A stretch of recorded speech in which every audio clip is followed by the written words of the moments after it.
준비의 복음 첫 번째 시간입니다. 나도 모르게 오징어 게임에 빠진다라는 제목으로 하나님 말씀 증거하겠습니다.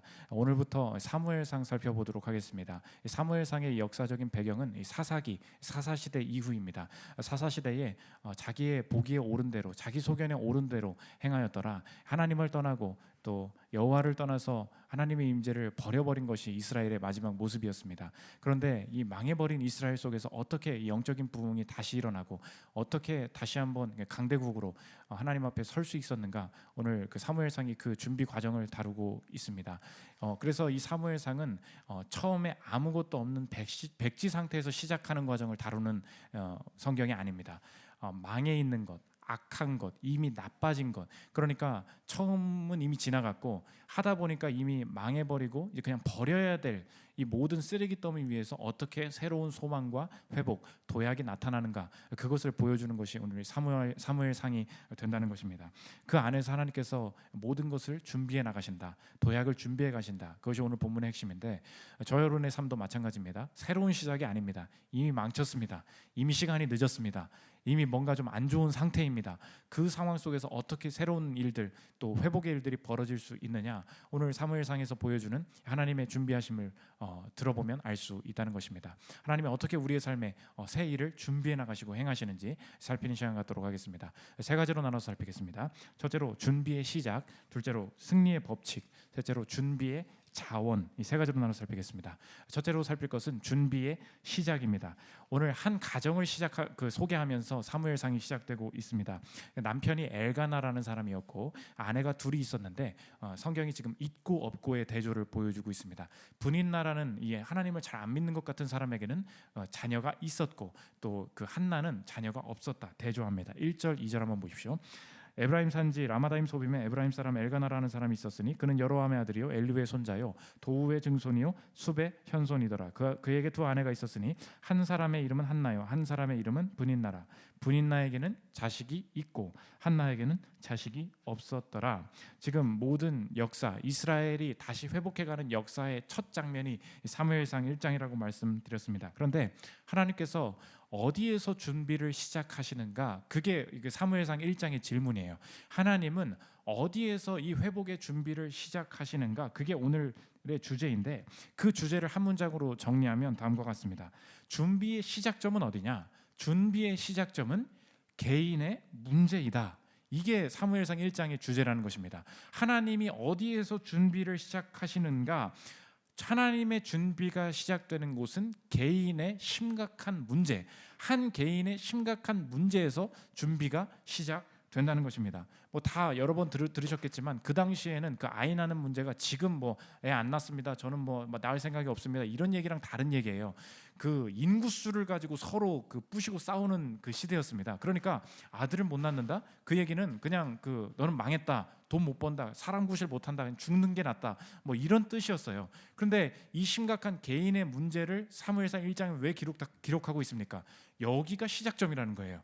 하나님이 우리의 삶에 어디에서부터 새로운 일을 준비해 나가기 시작하시는가?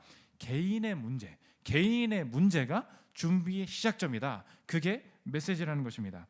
하나님은, 우리가 하나님을 고백할 때 창조주 하나님을 믿습니다, 이렇게 고백을 합니다. 하나님이 창조하실 때 어디서부터 그 세상을 창조하셨습니까? nothing, 무에서부터, 아무것도 없는 데서부터 하나님께서 세상을 창조하셨다는 것입니다. 그러니까 하나님께서는 위대한 일, 중요한 일을 하시기 위해서 중요한 수단이 필요하신 분이 아니라는 거예요. 위대한 일을 진행시키기 위해서 위대한 수단이 필요하신 게 절대 아니라는 것입니다. 무로부터 세상을 창조하신 창조주 하나님을 믿는다면 우리의 삶도 마찬가지입니다. 더러운 곳에서부터 위대한 일이 나올 수 있는 거예요.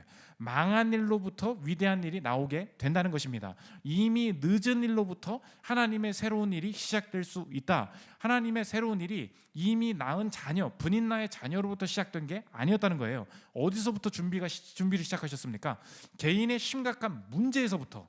문제를 가져와도 괜찮다는 거예요. 이 아무것도 없는 것 같고 망한 것 같고 늦은 것 같은 이 인생을 사용하셔서 이스라엘의 전체 영적인 회복을 이루시겠다. 이것이 하나님의 약속이 되었다는 것입니다. 그러므로 오늘 예배 참석하신 저 여러분들, 내 삶을 평가할 때 내 상황, 내가 처한 상황이 얼마나 심각하냐, 얼마나 심각한지를 근거로 내 삶의 미래를 예측하는 것은 절대 하나님의 방법이 아니라는 것입니다. 우리가 뭐 이런 얘기하죠. 그 세상적으로 말할 때 뭐 나쁜 일을 당했습니다. 그런데 그렇게 심한 일은 아니에요. 그러니까 액땜했다고 생각해. 우리가 이런 얘기 많이 하죠. 이렇게 주술적으로 얘기할 때 액땜했다고 생각해. 그거 무슨 얘기예요? 안 좋은 얘기긴 하지만 그렇게 심각한 건 아니니까 너에게는 가능성이 있을 수 있어. 지금 무엇을 전제로 우리의 미래를 판단하고 있습니까? 이 문제의 심각한 정도를 근거로. 그러니까 우리가 무너질 때는 어때요? 이 정도 일이 생겼다는 것은 우리의 인생은 지금 망할 거야, 불행할 거야, 절대 다시 일어날 수 없을 거야. 오늘 하나님의 그 말씀은 전혀 그렇지 않다는 것입니다. 언제 문제가 얼마나 심각하냐, 얼마나 늦었냐, 얼마나 빚이 많냐, 이런 것을 가지고 언제 우리의 인생을 판단하래요? 절대 그렇지 않습니다. 하나님의 준비의 시작이 어디라고요? 개인의 심각한 문제, 그것을 통하여서 얼마든지 위대한 일을 만들어 나가실 수 있다는 것입니다. 그러므로 우리의 삶에 문제가 다가왔을 때 절대 두려워해서는 안 된다, 절대 무너져서는 안 된다. 그것을 오늘 본문이 보여주고 있는데, 오늘 본문에서 한나가 임신하지 못하게 된 것, 아이가 없는 것, 이 상황을 누가 이끌어 가신 것이냐, 이 문제를 일으키신 주체를 분명하게 보여주고 있습니다. 이 한나가 그 당시에도 환경 호르몬이 있어서 환경 호르몬에 많이 노출이 된 바람에, 방사선에 많이 노출이 된 바람에 임신을 못한 것이다, 그렇게 얘기하지 않아요. 왜 임신하지 못하였는가? 5절에서 이렇게 얘기합니다. 들어보십시오. 한나에게는 갑절을 주니 이는 그를 사랑함이라. 그러나 여호와께서 그에게 임신하지 못하게 하시니. 왜 임신하지 못했대요? 여호와께서 그에게, 여호와께서, 주체가 누구입니까? 여호와께서 그렇게 만드셨다는 것입니다. 우리가 좋은 일 벌어지고 그러면 하나님 앞에 이렇게 감사합니다. 근데 문제가 벌어지면 이 문제까지는 하나님께 가져가질 않아요. 이 문제도 하나님 안에 있다는 것입니다. 이 문제는 세상의 요소들 때문에 우리가 벌어졌다고 생각하는 경우가 너무 많아요. 내가 옛날에, 한나가 이렇게 생각할 수 있죠. 옛날에 내가 건강 관리를 못해서 그런가 봐. 라면을 너무 많이 먹어서 그런가 봐. 환경은 플라스틱 컵라면을 너무 많이 먹어서 그런가 봐. 그래서 임신이 안 되나 봐. 우리가 뭔가 문제가 생기면 하나님이랑 연관지을 생각을 전혀 못해요. 그러면서 세상적인 요소들만 몇 가지 고치면 다시 이 문제를 해결할 수 있지 않을까? 하나님께서 주신 문제이기 때문에 하나님께 가져가기 전에는 절대 문제가 해결될 수 없다는 것입니다. 도대체 그러니까 하나님이 임신하지 못하게 하신 거라면 단순히 우리가 경험하는 이 문제들을 단순히 절대 저주로 보면 안 됩니다. 절대 불행으로 보면 안 돼요. 절대 내 인생의 불행으로 해석하면 안 된다는 것입니다. 왜 그래요? 우연이 아니기 때문에 그래요. 하나님이 임신하지 못하게 하신 거라면, 특이하죠? 생명을 주시는 하나님께서 생명을 안 주시는 때가 있다는 거예요. 아이를 낳게 하시고 생사화복을 주관하시는 하나님께서, 그 동일하신 하나님이 임신하지 못하게 하실 때도 있다는 것입니다. 그러면 그것을 우리가 절대 저주로 받아들이면 안 된다는 거예요. 이 안에는 우리가 표면적으로 이 임신을 했니 못했니로 따지면 세상에서 이건 불행이다, 운이 안 좋다, 이렇게 얘기하죠. 그런데 여호와께서 임신하지 못하게 하신 것이라면 이 문제까지도 주 안에 있고, 여호와께서 그렇게 행하신 일이니 저주나 불행이 아니요 하나님께서 계획 가운데 진행해 가시는 과정이다, 이렇게 바라볼 수 있다는 것입니다. 그래서 문제 안에서 이때쯤이면 풀리겠지, 목적은 이런 걸 거야, 함부로 사람이 예측하고 판단하면 안 된다는 것입니다. 지난주에 제 아들이 밤에 짜증을 내고 잠을 안 자가지고 드라이브를 좀 시켜야겠다 그래서 밤에 나갔습니다. 근데 밖에 지하철 보는 걸 좋아하거든요. 그래서 지하철 보이는 데를 가야겠다. 여기 주변 사시는 분은 아시겠지만 여기 신대방을 거쳐가지고 구로 디지털 단지 쪽으로 가면 2호선이 이렇게 밖으로 나와서 다리를 건너가는 게 이제 보이지 않습니까? 그래서 그걸 보여줘야 되겠다 이제 생각을 했어요. 그래서 가면서 주님께 간절히 기도를 했습니다. 주님, 얘가 지금 짜증을 많이 내는데 제발 가면서 제가 가는 그 타이밍이 너무 중요해요. 가는 그 타이밍에 앞에서 정면으로 딱 와야 1차선에서 그것을 딱 볼 수 있단 말이에요. 그걸 너무 좋아하는 거예요. 그래서 하나님, 이럴 때 저에게 은혜를 주시면 제가 그것을 좀 애한테 보여주고 좀 컨디션을 리프레시 해주기를 원합니다. 기도하는 마음으로 갔습니다. 근데 막 가고 있는데 딱 타이밍이 그때 딱 보여야 되거든요. 근데 아무리 봐도 얘가 차가 안 오는 거예요. 지하철이 안 와요. 큰일 났다. 그래서 제가 어떻게 했습니까? 가다가 속도가 점점 줄어드는 거예요. 점점 제발 좀 나타나기를. 그리고 1차선에 있어야 되니까 제일 그때 잘 보이거든요.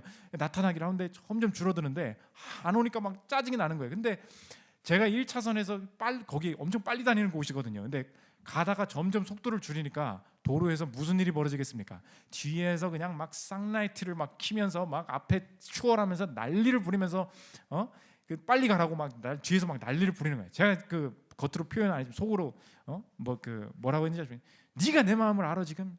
네가 내 상황을 알아? 지하철 보여줘야 된단 말이야. 이게 속으로 막 그냥 열이 nap답해지는 거예요. 도로는 그냥 지나가기만 하는 일이 있는 게 아니야. 지하철도 보여줘야 되고 도로 위에서는 여러 가지 일들이 벌어지는 거예요. 네가 알아? 이 막 그 올바치는 그 분노가 제 마음에 막 일어났습니다. 그러고 나서 이제 돌아오고 있는데 제가 이 설교 준비를 하고 있었거든요. 그 마음이 제게 이렇게 적용되더라고요. 문제가 있지 않습니까? 안 풀려요. 문제가 안 풀려. 네가 어떤 일이 벌어지고 있는지 알아? 넌 모르잖아. 모르면 가만히 있어. 그 쌍라이트 키지 말고. 그 하나님의 음성이 저한테 들리는 듯 했습니다. 무슨 말입니까? 우리가 도로 위를 건너갑니다. 빨리 이거 해결해야 돼요. 안 되죠. 그럼 앞에서 막 차가 안 가. 우리가 하나님 앞에 하는 일이 뭡니까? 쌍라이트 키고 빨리 해결하라고 막 우리가 그러지 않습니까? 우리의 마음이 그래요. 아이 낳게 하란 말이야. 돈 벌게 하란 말이야. 취직되게 하란 말이야. 막 계속해서 울려요. 네가 내 마음을 알아? 도로에서 무슨 일이 벌어지고 있는지 알아? 몰라요. 우리는 모른다고. 그 차 안에서 무슨 일이 벌어지고 있는지 모릅니다. 그러니까 우리가 이 문제를 표면적으로 그냥 해결하려고 하면 하나님 앞에 쌍라이트 킬 수밖에 없어요. 그러나 여호와께서 임신하지 못하게 하셨다면 문제 해결이 생각보다 지연되는 상황 속에서도 당연히 이런 결과가 예상됐는데 전혀 다른 결과가 벌어질 때도 이 문제 속에서 하나님을 신뢰할 수 있다는 것입니다. 그러니까 이 문제는 절대 표면적으로 해결하려고 하면 해결되지 않아요. 하나님 앞에 나아갈 때, 하나님 앞에 내어놓을 때 그때 그 궁극적으로 해결될 수 있다는 것입니다. 이제 와서야 하는 얘기인데 제가 최근에 이사를 하게 되지 않았습니까? 저는 1년 전부터 그 집을 도저히 이게 있을 수가 없어서 이사를 가겠다 계획을 하고 있었습니다. 근데 문제가 해결이 안 되는 거예요. 1년 동안 기도를 했는데 1년 동안 그 집을 구하지 못했습니다. 근데 결론적으로 우리 교회 분들을 다 아시죠? 저와 김현수 강도사님이 마주보고 살게 됐습니다. 저는 102호, 저는 101호. 그래가지고 이제 어떤 분들은 이거는 서창희 목사님의 큰 그림이라 그러니까 부교육자를 문 앞에서 부려먹기 위한 큰 그림에 김현수 강도사님이 덫에 걸린 거다. 이런 판단을 해석을 하시는 분들도 있는데 절대 그런 건 아니고 아무튼간 근데 어떻게 바로 앞집에 살게 되었느냐? 제가 가려고 한 집은 한 1년 전부터 나와 있는데 이 집이 안 팔리고 있었어요. 너무 집이 허름해가지고. 그런데 제가 계약하려고 하는 2주 전에 갑자기 앞집이 나오게 된 거예요. 근데 앞집을 보는 순간 내 둘 중에 한 곳을 가면 되겠지 이렇게 생각했었는데 제 마음에 갑자기 긍휼한 마음이 들어서 혹시 모르니까 현수 강도사님께도 전화를 해봐야 되겠다. 그러다가 와서 보고 간 거예요. 그러다가 갑자기 동시에 그냥 며칠 차이로 앞 두 집을 다 한 번에 계약을 하게 됐습니다. 그러면 진작에 하게 하실 것이지 왜 이렇게 1년이나 끄셨냐 또 생각해 보니까 저희 집에 제가 살던 집엔 또 누가 들어오게 됐는지 아시죠? 미나 자매님이 들어오게 되셨어요. 근데 이 미나 자매님이 나중에 이제 잔금을 치르고 하면서 재정 상황들을 들어보니까 1년 동안 돈을 더 벌어야 됐던 상황이었던 거예요. 잔금이 맞춰지질 않아. 그러니까 하나님께서 하나님의 큰 그림이죠. 그게 무엇입니까? 한 사람의 어떤 재정 상황, 그 다음에 저만 이사 가는 게 아니라 강도사님까지 이 사역의 좀 시너지를 위해서 굉장히 재밌게 살 수 있을 것 같아요. 이 모든 그림을 1년 동안 문제가 안 풀리고 있다고 생각했어요. 제가 얼마나 마음이 속이 탔는지 몰라요.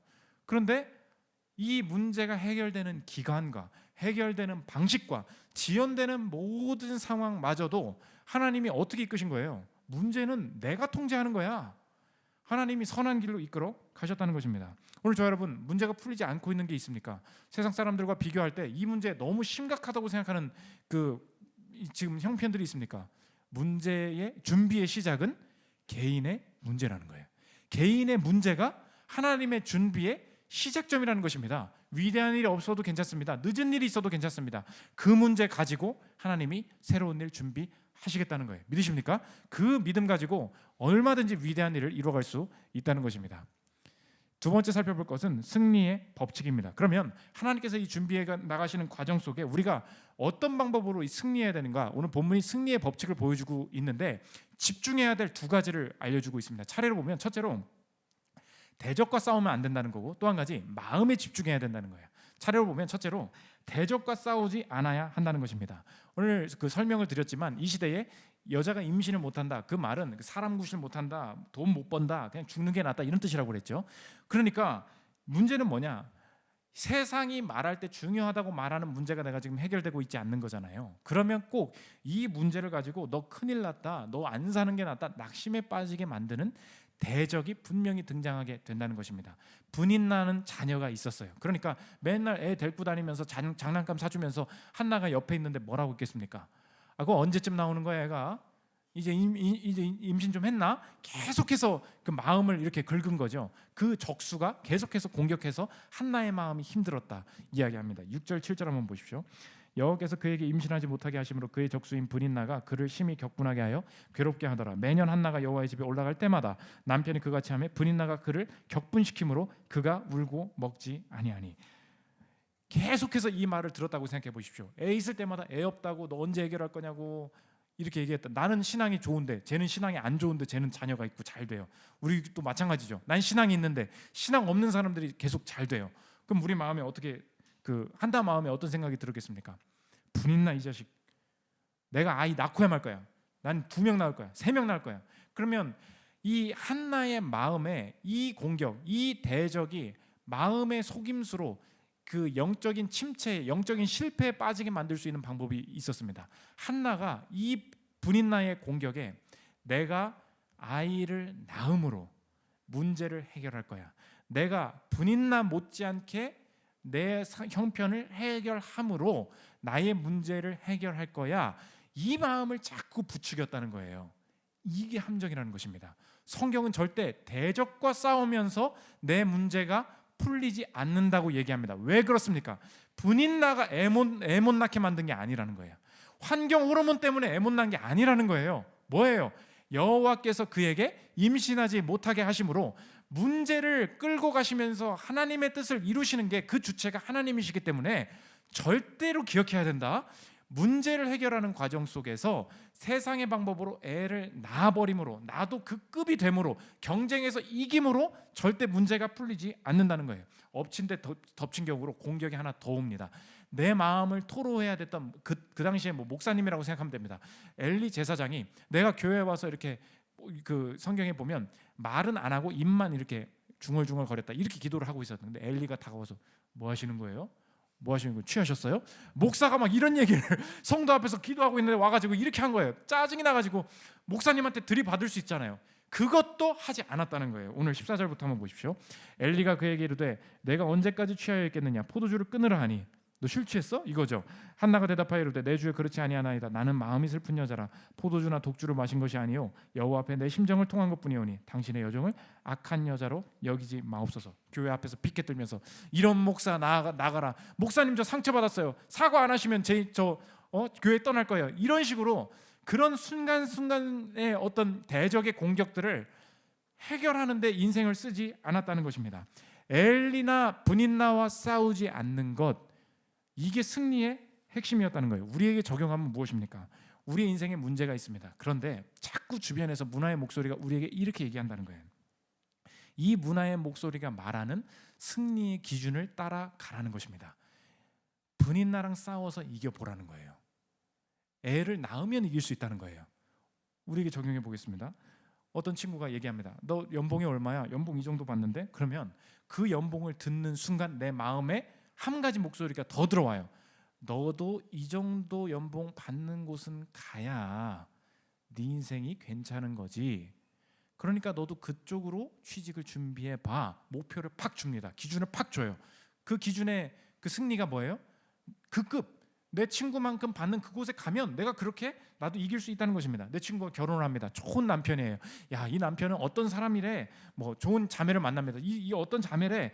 그러니까 그것을 축하하러 결혼식에 가는 순간 내 마음에 동시에 드는 마음이 뭐예요? 나도 저 정도 되는 남편만 만날 수 있다면, 저 정도 되는 아내만 만날 수 있다면 내 인생 성공한 거예요. 성공의 기준, 안락의 기준, 내 그 평안의 기준이 내 안에서 생기기 시작한다는 것입니다. 그러니까 너도 나처럼 돼보라는 거예요. 이게 세상이 말하는 승리입니다. 분인나가 나한테 말하는 게 뭐예요? 너도 애 낳으라는 거예요. 그런데 오늘 성경의 말은 뭡니까? 애 낳는다고 해결되는 게 아니라는 거예요. 하나님이 인도하시는 스케줄과 방법들이 있는데 내가 하나님의 마음을 구하지 않잖아요. 순간적으로 내게 오는 게 뭐냐? 세상의 기준이 팍 들어옵니다. 이거 이기지 못하면 난 진 거야. 난 이 게임에서 패배한 거야. 이렇게 생각이 들 수밖에 없다는 거예요. 그 넷플릭스에서 하는 그 오징어 게임 보셨습니까? 저는 처음부터 끝까지 다 봤는데 오징어 게임의 핵심이 있어요. 스포 안 하겠습니다. 저 걱정하지 말고 들으시면 됩니다. 오징어 게임의 범인이 누구예요? 오징어예요. 오징어가 범인이에요. 두 번째 범인이 누구예요? 오지웅이에요. 오지웅이 범인이에요. 그렇게 아시면 됩니다. 온갖 그 오징어 게임의 그 스토리가 그런 것입니다. 온갖 그 세상에서 빚더미에 떠안게 된 그 사람들이 돈도 구하지 못하고 뭐 몸도 아프고 그러니까 어디에서 이 세상의 이 불평등함을 내가 해결할 수 있겠나. 그런데 이제 그 도박 하는 사람이 이제 명함을 주고 갑니다. 게임에 참가해 보라는 거예요. 여긴 삶은 지옥이다. 현실은 지옥이다. 어렵죠? 게임하러 오세요. 평등하게 게임에서 이길 수 있는 만큼, 이기는 만큼 당신이 돈을 가져갈 수 있습니다. 여기 있어봐야 당신은 여긴 지옥에 사는 것밖에 되지 않습니다. 온갖 실패로 그 빚더미에 앉은 사람들이 그 게임에 참가하게 됩니다. 문제는 뭐냐? 여기가 핵심인데 게임을 말을 안 해주는 거예요. 그 6가지 게임을 해야 되는데 첫 번째 게임이 이거고 두 번째 게임이 이거고 미리 이런 걸 준비해 이거 이길 수 있는 사람이 오세요 해야 되는데 게임을 말을 안 해줍니다. 게임의 룰도 내가 정할 수 없어요. 그러니까 내 운명이 어디에 맡겨집니까? 랜덤에 맡겨지는 거죠. 내가 이길지 몰라요. 근데 그냥 일단 게임을 해야 돼요. 그러니까 결국은 여기에서 해야 되는 게 뭐냐면 게임의 룰을 정해서 줍니다. 여기서 이기지 않으면 내가 죽는 거예요. 그러니까 한나와 브니나의 싸움이라고 생각해 보십시오. 내가 애 낳는 걸로 게임하려고 한 게 아니에요. 내가 그냥 하나님 앞에서 살면 되는데 하나님을 떠난 순간 내가 이겨야 되잖아요. 근데 내 인생에 임신이 안 됩니다. 근데 게임은 임신이에요. 임신 못하면 브린다가 이기는 거예요. 내가 임신하면 내가 이기는 거예요. 내가 임신 못하면 내가 이 게임에서 내가 죽는 거예요. 보십시오. 게임의 룰을 누가 정해요? 거기서 정해요. 나는 거기서 따라가다가 그 기준 못 맞추면 망할 수밖에 없다. 그러니까 문제를 해결하지 못하면, 이 문제를 이기지 못하면 너의 인생은 살 가치가 없다. 죽는 거다. 누가 그랬어요? 하나님은 문제를 가지고 가면서 지금 새로운 걸 준비하고 계시는데 우리의 인생도 나도 모르게, 오늘 제목이 뭐예요? 나도 모르게 오징어 게임에 빠질 수 있다는 것입니다. 오늘 그래서 그 대사를 보면 대장님이 이 안에 속임수가 담겨 있는데 이 안에 룰을 어겼다. 처음에 이 참가자한테 어떤 병정이 다가와서 내가 게임을 미리 알려줄게 이렇게 그 회유를 해요. 그래서 이 딜을 하려고 하는데 대장이 그걸 보고 와서 이 병정을 죽여버려. 너 여기서 이 평등한 사회에서 잘못을 범했다는 거예요. 근데 이 대장의 말 속에 이 시대의 속임수가 숨어 있습니다. 이 대장의 배우가 누군지 또 말을 못하니까 제가 성대모사를 하면서 하겠습니다. 들어보십시오. 너희들은 이곳에서 이렇게 해야 되는데 너희들은 이곳에서 가장 중요한 걸 망쳐놨어. 평등이야. 이 게임 안에서 모두가 평등해. 참가자들 모두가 같은 조건에서 공평하게 경쟁하지. 바깥 세상에서 불평등과 차별에 시달려온 사람들에게 평등하게 싸워서 이길 수 있는 마지막 기회를 주는 거야. 너희들이 그 원칙을 깼어. 그리고서 죽여버려요. 그런데 보십시오. 이 대장의 프레임이 무엇입니까? 밖은 불평등하다. 그런데 여기는 평등하다. 여기서 평등하게 싸워서 이기게 만드는데 너희들이 방해꾼이다 이야기합니다. 그런데 이 안에 불평등은 뭐예요? 게임 기준, 게임 방법 다 안 알려주고 내가 게임을 제시할 때마다 이기는 사람한테 주겠다. 이게 공평이다. 이렇게 말을 한다는 것입니다. 그 문제를 못 풀면 죽으라는 거예요. 마찬가지죠. 오늘 우리 안에도 우리의 삶에도 대적이 나옵니다. 게임하라고 오징어 게임에 참가하라고 죽이는 방식이 있습니다. 여러분의 삶의 여정들마다 게임이 계속해서 열려요.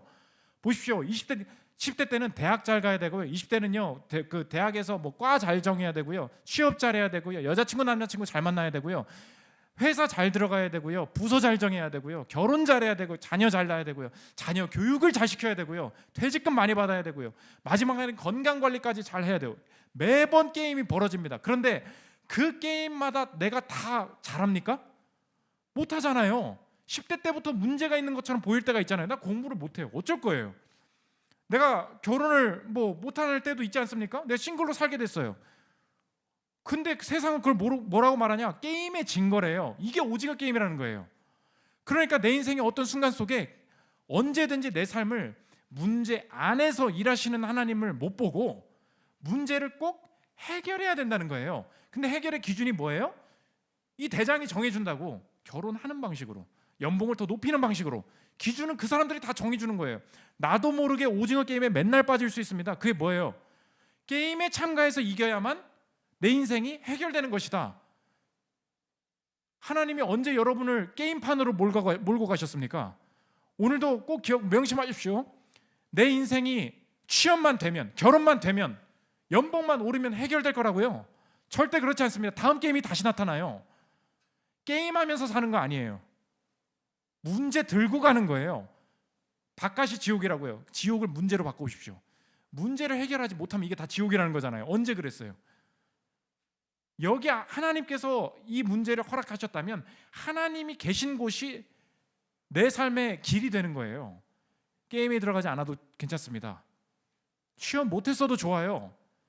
원하는 연봉을 받지 못해도 괜찮습니다. 하나님이 가라고 하신 곳, 하나님이 이끌어 가시는 곳에서 불임의 상태에서도 얼마든지 열매를 거둘 수 있다는 것입니다. 그러므로 이 문장을 기억하세요. 하나님이 문제를 일으키셨다면 그 문제가 하나님이 계획하신 내 삶의 성취를 가로막을 수 없어요. 믿으십니까? 다시 한번, 하나님이 이 문제에 함께 하시고 하나님이 이 문제를 일으키신 거라면 이 문제 때문에 하나님이 내게 허락하신, 내게 계획하신 성취가 절대 가로막히지 않는다는 것입니다. 가난해서, 결혼하지 못해서, 좋은 직장 들어가지 못해서 하나님이 여러분의 삶을 향한 하나님의 계획이 절대 가로막히지 않을 거예요. 문제 계속 끌고 가야 되는 것입니다. 오징어 게임에 빠지지 않는 길이 바로 여기에 있다는 거예요. 두 번째, 대적과 싸우려고 게임하려고 하지 않고, 또 한 가지가 뭐냐? 승리의 법칙이 뭐냐?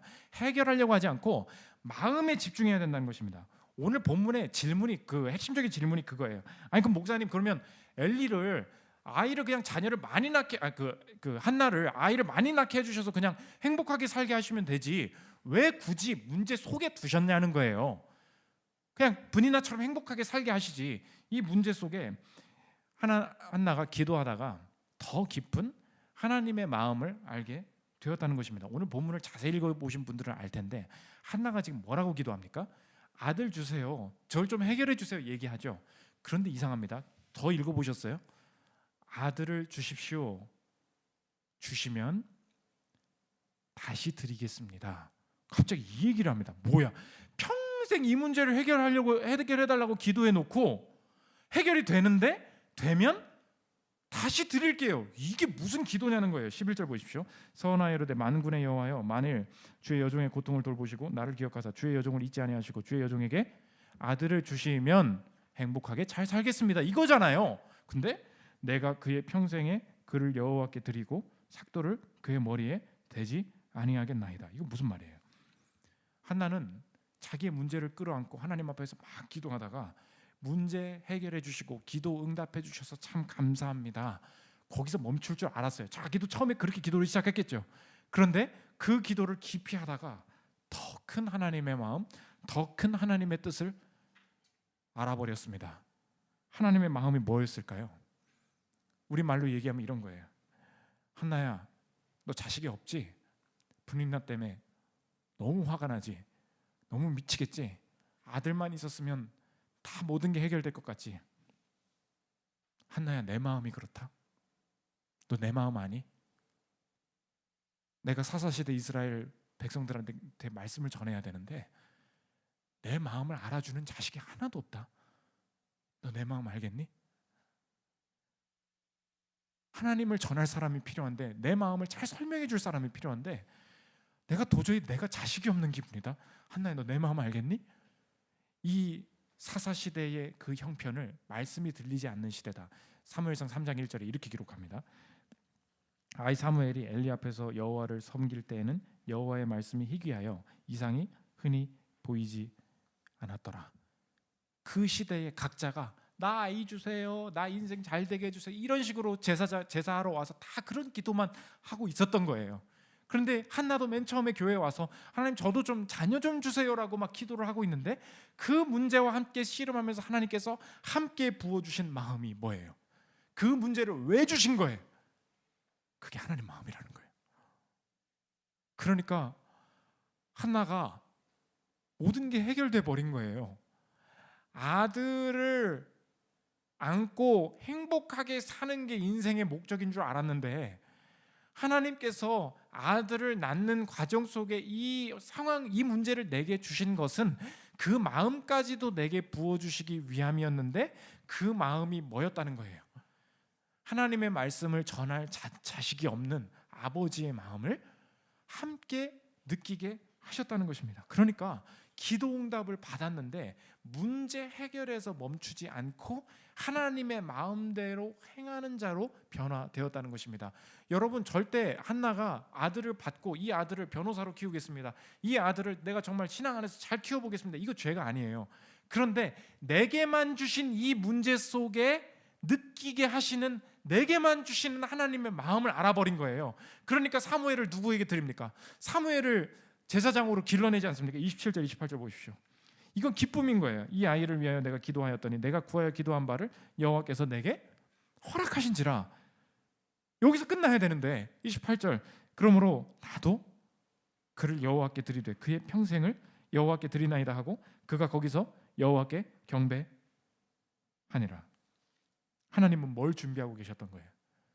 한 사람의 개인의 심각한 문제를 통하여서 하나님의 마음을 이해하는 자, 하나님의 마음을 한나에게 넣어주시고 문제를 해결하실 뿐만 아니라 이 이스라엘의 전 자식, 하나님의 자녀가 주께로 돌아오게 만드는 그것을 한나의 자녀, 그 마음을 이해하는 자의 자녀 사무엘을 통하여서 이루어 가시기로 하나님께서 계획하고 계셨다는 것입니다. 저 여러분, 많은 문제가 있을 것입니다. 진심으로 목회자로서 여러분의 문제가 해결되기를 축원합니다. 여러분 정말 문제가 해결하게 하실 것입니다. 그런데 27절에서 끝나면 안 된다는 거예요. 28절은 뭐예요? 여러분 묻겠습니다. 여러분 지금 돈이 없죠? 취업하고 싶죠? 좋은 곳에 취업했으면 좋겠습니다. 여러분 많이 기도하고 여러분 그 응답해 주시기를 원합니다. 그런데 목회자로서 묻고 싶은 게 있어요. 그 취업하게 하시면 뭐 할 건데요? 그 취업을 통해서 뭘 하나님께서 하기를 원하시는지 관심이 있습니까? 홀로 만남을 찾으시는 분들이 있습니다. 정말 좋은 분 만나기를 원해요. 정말 좋은 믿음의 가정 이루셨으면 좋겠습니다. 결혼하면 뭐 할 건데요? 이 결혼의 과정을 통해서 도대체 내게 무슨 마음을 주시는 건지, 어떤 방식으로 그 상대방을 섬기기를 원하시는 건지, 어떤 가정을 통해서 어떤 일을 하기를 원하시는 건지, 문제의 해결과 함께 마음이 같이 오고 있습니까? 돈 벌면 뭐 할 건데요? 생각해 본 적이 있으십니까? 집 살 거죠? 여행 갈 거잖아요. 굳이 주실 필요가 있을까요? 지금도 갈 수 있잖아요. 마음이 느껴지지 않는데 하나님이 문제를 주실 것인데 그 마음을 모르면, 문제가 해결되면 영원히 그 마음을 잃어버릴 거잖아요. 여러분 한번 생각해 보세요. 해결됐다 칩시다. 집 샀다 쳐요. 결혼했다 치자고요. 여러분이 하나님의 마음에 관심을 가질까요? 마음이 다 사라지니까. 하나님이 돈 벌게 하셨어요. 11조 낼 수 있죠. 결혼하게 하셨어요. 감사, 여기 나와서 인사할 수 있죠. 끝이잖아요. 절대로 돌아보지 않을 거잖아요. 문제가 왜 해결되지 않는지 아십니까? 마음이 느껴질 때까지예요. 우리 교회에 많은 지체분들 가정 안에 너무 많은 문제가 있어가지고 개인적으로 상담할 때가 많습니다. 오늘도 그분들이 너무 많이 있는데 자기 문제라고 꼭 생각하지 말아요. 너무 많이 여기 다 있어. 근데 그분들 상담하잖아요. 꼭 마지막에 느끼는 게 그런 거예요. 제일 공통적인 게 뭔지 아십니까? 목사님, 진짜 인정하기 싫은데 하나님이 우리 엄마 끝까지 사랑하기를 원하시는 것 같다고. 하나님이 내 이 형, 이 누나, 이 동생 끝까지 품기를 원하시는 것 같다고. 그냥 사랑하기를 원하시는 것 같다고. 그게 1년이 지나고요. 우리 교회 개척한 때부터 그런 문제 가지고 했던 그게 6년이 지나고요.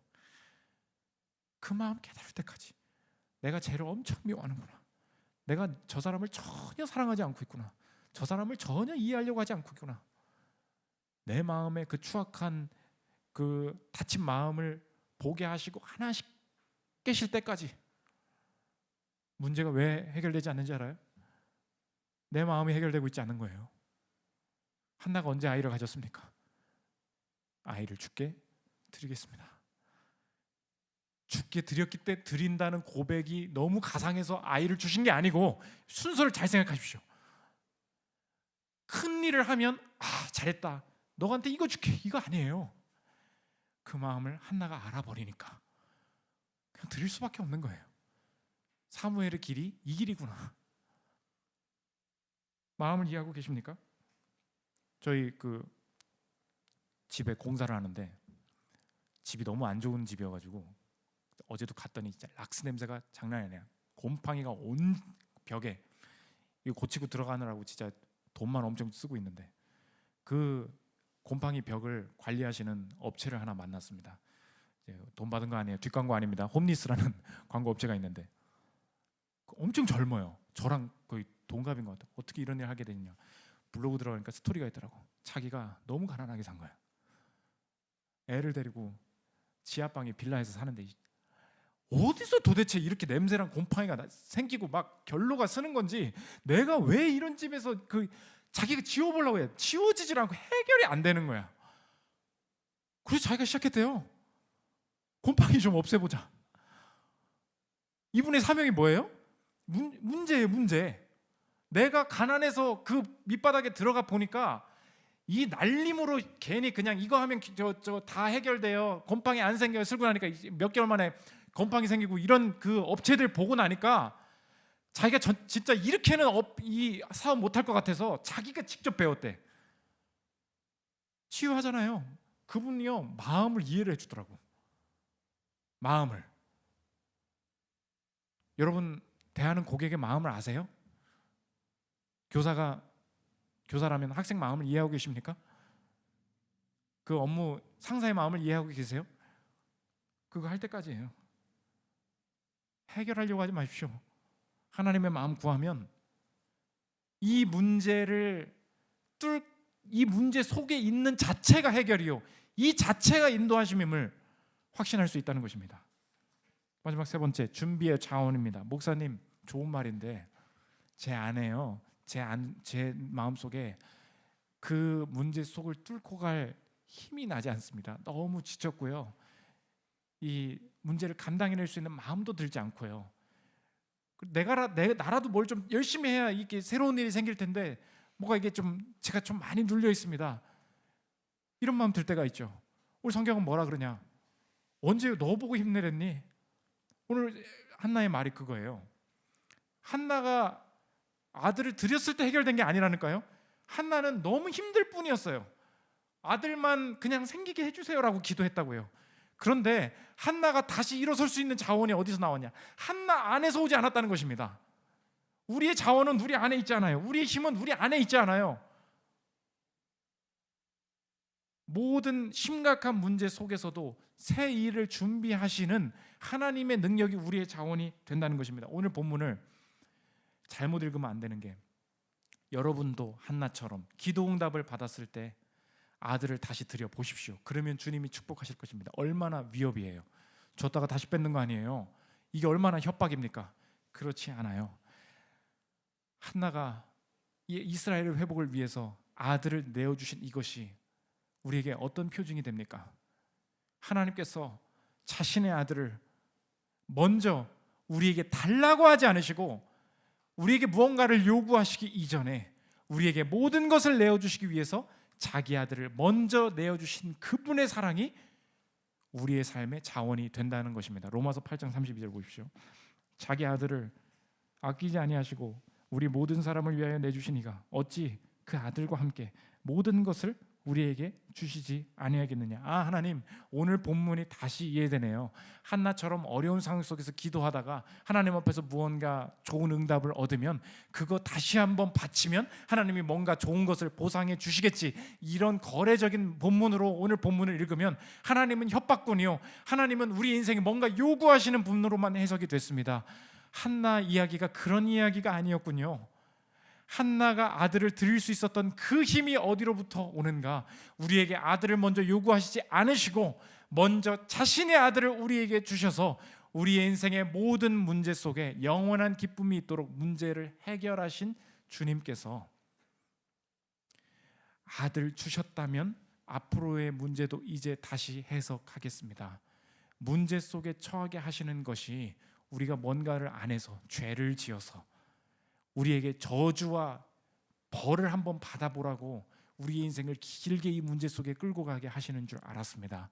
그러나 아들 주신 분이 어찌 더 좋은 것으로 우리에게 주시지 않겠느냐, 그 말씀이 오늘도 유효한 것이라면 오늘 하나님 이 문제 속에서 내가 확신하기를 원합니다. 세상 사람들이 내가 가진 이 문제를 두고 자꾸 게임하면서 문제 풀라고 합니다. 오징어 게임처럼 기준 정해주고 그 기준 넘어가면 이거 성공한 인생이야. 취업 잘했네. 근데 결혼 잘했네. 근데 자녀 잘했네. 근데 너의 인생의 연봉은? 은퇴 잘했네. 근데 네 건강은? 끝까지 이 게임처럼 살다가 인생 망할 것이 우리의 인생이었는데 이미 게임을 영생으로 이기게 하셨고 그럼에도 불구하고 문제를 주신다는 것은 이 문제가 우리에게 저주나 불행이 아니요 하나님의 마음을 깨달아 그의 뜻대로 우리의 삶을 향하게 하시는 하나님의 깊은 마음이 담겨 있다는 것을 내가 깨닫기를 원합니다. 이 평생의 삶이 가능하다는 것입니다. 저 여러분, 당연히 문제가 있습니다. 앞으로도 생길 것입니다. 이 문제 속에서 절대 단순한 해결을 찾지 않고 하나님 앞에서 주의 마음을 이해함으로 사무엘을 하나님께 드리고 내 인생을 하나님께 드리는 그 믿음의 길을 걷는 저 여러분 되시기를 기도합니다. 우리 하나님 아버지의 마음 찬양하고 기도하는 시간 갖도록 하겠습니다.